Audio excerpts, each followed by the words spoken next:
Professeur Didier Raoult, professeur Philippe Colson, où en êtes-vous concernant vos recherches sur le variant issu de Vison en France?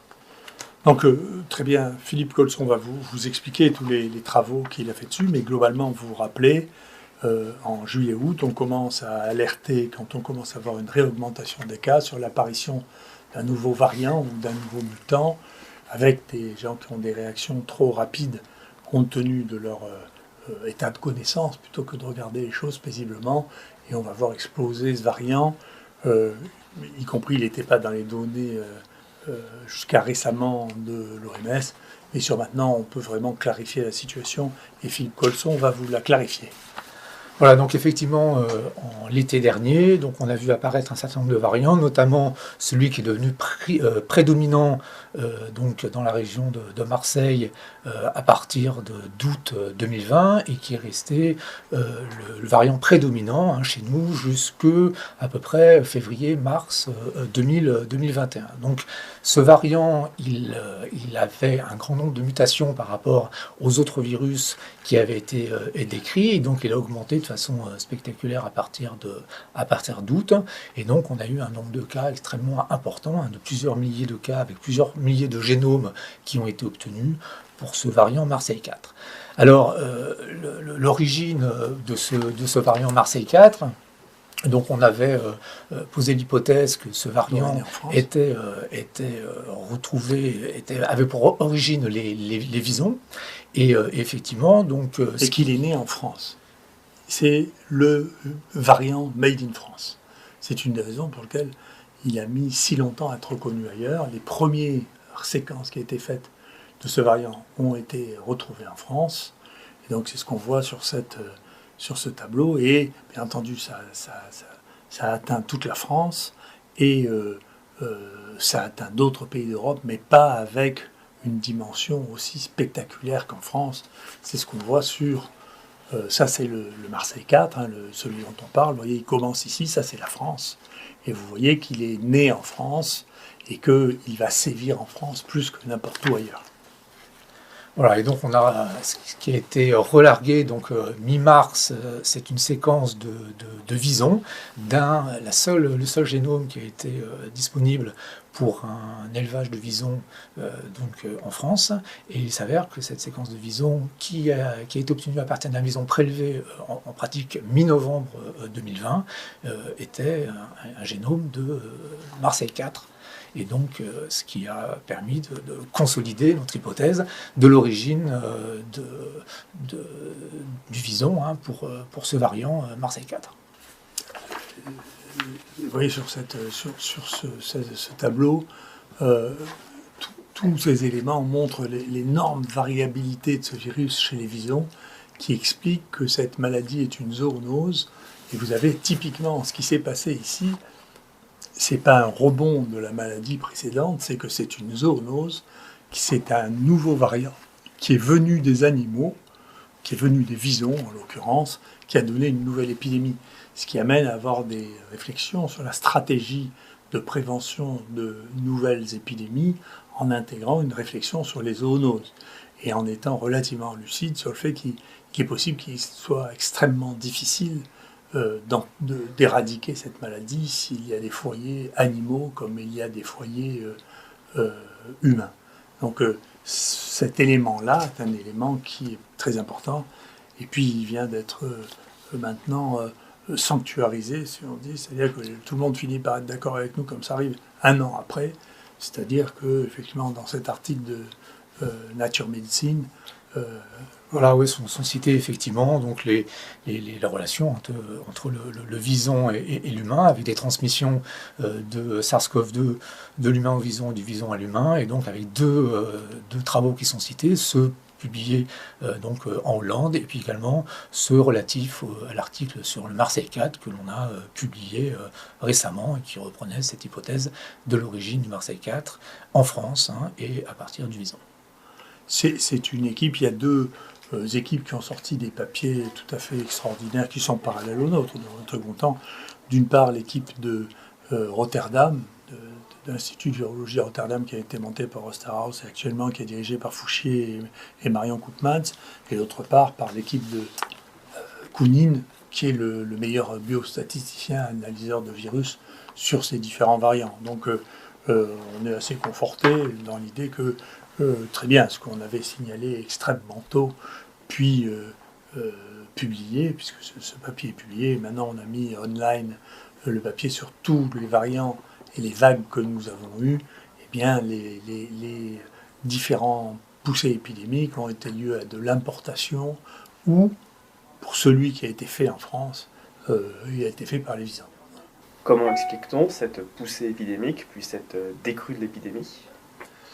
Alors c'est très intéressant. Les poussées épidémiques, bien sûr, viennent en partie du fait qu'il existe des nouveaux variants, soit qui ont pu être faits ailleurs et qui sont introduits en France, soit qui sont faits chez les animaux. Mais moi, je réfléchis depuis longtemps pour comprendre pourquoi les épidémies s'arrêtent. Ça n'a pas de sens. Alors, chacun a sa théorie. Une partie de la population scientifique a tendance à considérer que les virus sont un objet neutre. C'est un objet. Et donc, c'est plutôt la partie... C'est une manière de disséquer l'analyse scientifique.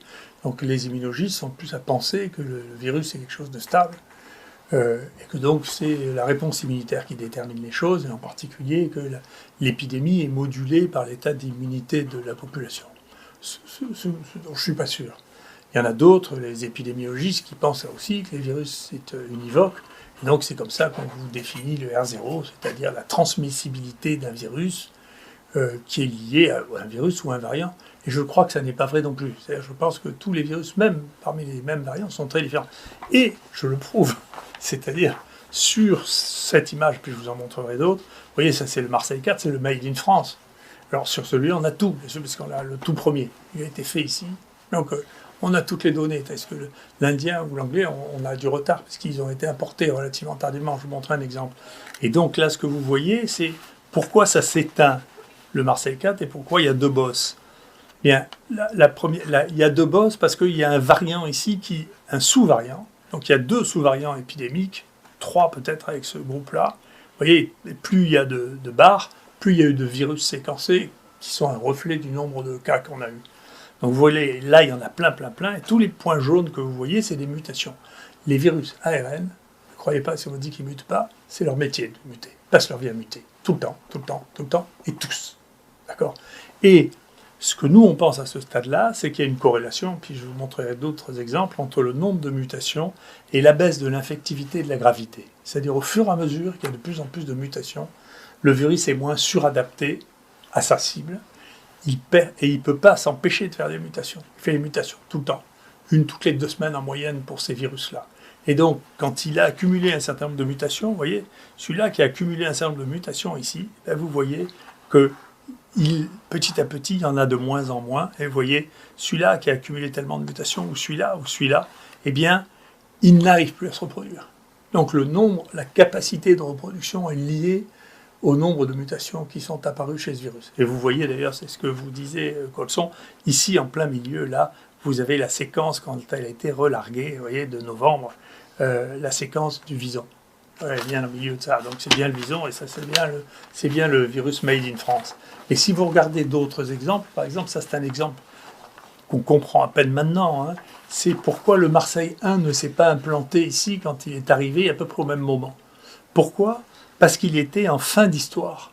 Et donc, vous voyez, le Marseille 1, il y a une diversité déjà, vous voyez, il est déjà très, il n'est plus du tout homogène. Il est en fin d'histoire, il a eu une très longue évolution qui a commencé en Afrique subsaharienne et qui s'est développée beaucoup au Maghreb. Il est arrivé, vous voyez, quand il en est là, il en est au moment où on est ici. Donc, il n'a plus la capacité de se développer. Et donc, il n'a pas été contagieux comme un virus au début de son histoire. Il est venu ici s'éteindre. Et il s'est arrêté, il n'a pas dépassé le périmètre marseillais. Et ça a duré 1 mois, il y a une centaine de cas, il a disparu parce que c'était la fin de son histoire. Et donc vous dites, mais vous racontez ça, mais est-ce que c'est par manque de connaissances? Après on a fait la bibliographie quand on a eu ça, mais vous voyez, par exemple, sur H1N1, qui était une histoire extraordinaire, qui était la grippe espagnole, puis l'épidémie de 2008, vous voyez, eh bien, ils disent c'est pareil. En réalité, l'accumulation des mutations finit par entraîner une baisse de la gravité et une baisse de la transmissibilité.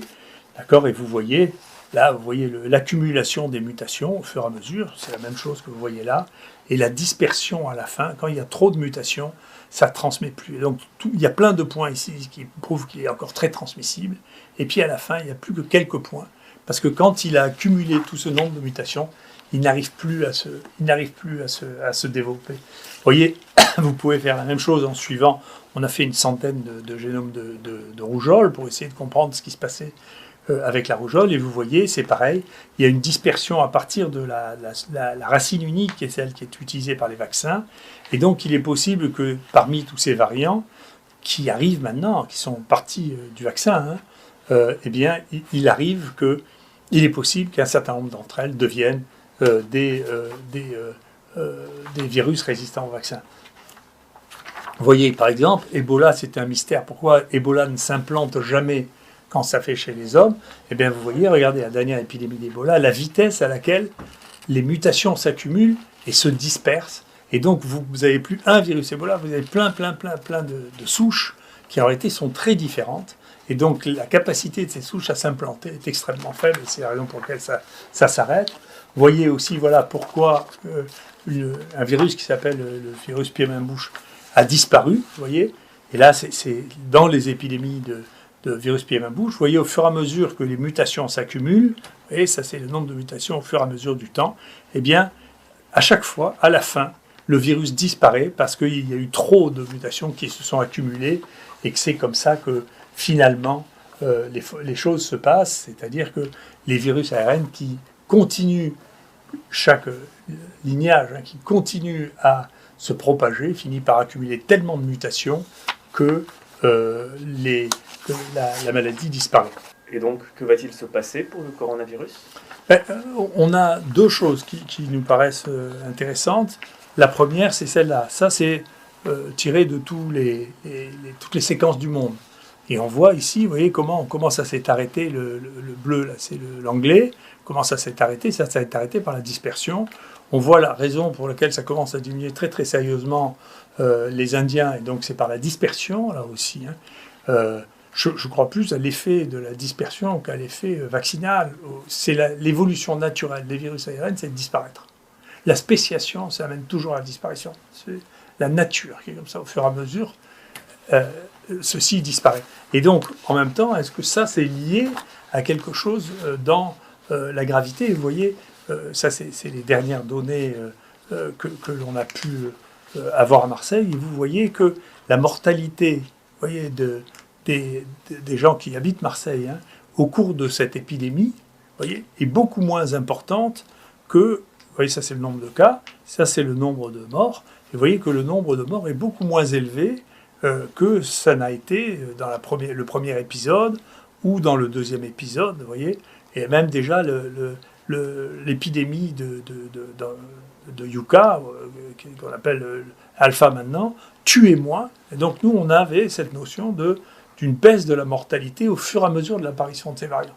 Donc, en dehors de l'émotion que ce virus suscite, on a l'impression que c'est un virus comme les autres ARN, c'est-à-dire qu'il mute tout le temps, que donc il crée des variants nouveaux. Certains de ces variants, du coup, quand ils tombent dans une situation dans laquelle ils deviennent ciblés, plus particulièrement chez l'homme, développent une épidémie. Cette épidémie est auto-limitée par le fait de l'accumulation des variants. Et donc, soit il apparaît un nouveau variant, issus des virus circulants ou des animaux, et il peut se reproduire une autre épidémie, en particulier si ça échappe aux stratégies vaccinales que l'on a mis en place.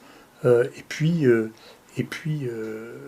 si ça n'est pas le cas, eh bien, ça s'éteindra comme se sont éteints d'autres épidémies avant cela. Sauf quand ça repart. Alors, vous voyez, Ebola, à chaque fois, c'est une zoonose, donc ça repart des animaux. Vous voyez. S'il n'y a pas de foyer animal, eh bien, ça peut tout simplement disparaître. Voilà. Donc, c'est la situation telle qu'on peut l'analyser maintenant. C'est, écoutez, ces épidémies successives sont normales avec un virus de cette nature-là.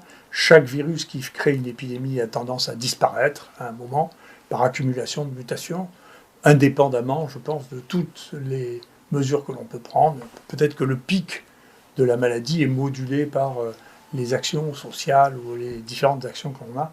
Le reste, c'est l'évolution naturelle du virus, c'est de disparaître. Et donc, très bien, on peut espérer que dans un certain temps, à condition qu'il n'émerge pas de virus issus du monde animal, eh bien, on verra disparaître ces virus comme on les voit disparaître. Vous voyez, il y a une corrélation absolue entre le nombre de mutations et le nombre de cas. Plus il y a de mutations, moins il y a de cas. Voilà. Merci beaucoup.